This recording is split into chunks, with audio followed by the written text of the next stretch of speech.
Pakistan super league পিএসএলের অভিষেক ম্যাচে বল হাতে গতি দিয়ে প্রতিপক্ষ ব্যাটারদের বুকে কাঁপুনি ধরিয়ে দিলেন নাহিদ রানা। চোখ ধাঁধানো বল, একের পর এক উইকেট। অভিষেক ম্যাচে প্রথম ওভারেই করলেন হ্যাট্রিক। পেশাওয়ারের হয়ে গড়লেন অবিশ্বাস্য এক রেকর্ড। দর্শক, আজ পিএসএলে পেশাওয়ারের বিপক্ষে খেলতে নেমেছে হায়দ্রাবাদ। তবে এদিন টস জিতে আগে ব্যাটিং করতে নামেন হায়দ্রাবাদ। অভিষেক ম্যাচে ষষ্ঠতম ওভারে বল হাতে আসেন নাহিদ রানা। পিএসএলের অভিষেক ম্যাচে বল হাতে সুযোগ পান তিনি। পেশাওয়ারের হয়ে খেলতে নেমে শুরুটা ভালো ছিল না নাহিদ রানার। নিজের প্রথম ওভারেই হজম করেন একটি 4 ও একটি ছক্কা সহ মোট 13 রান। পরের 2 ওভারেও রান আটকাতে পারেননি তিনি। দ্বিতীয় ওভারে 9 রান ও তৃতীয় ওভারে আরও 9টি রান দেন।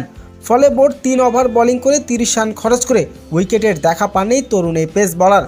অন্যদিকে ম্যাচের শুরু থেকে বল হাতে দারুণ ছন্দ এবং পারফরমেন্স দেখিয়েছেন ইফতেখার আহমেদ। তার বিধ্বংসী বোলিং শুরুতে চাপে পড়ে যায় হায়দ্রাবাদ কিংস। এক ওভারে 3টি গুরুত্বপূর্ণ উইকেট তুলে নিয়ে ম্যাচের গতি ঘুরিয়ে দেন ইফতেখার আহমেদ।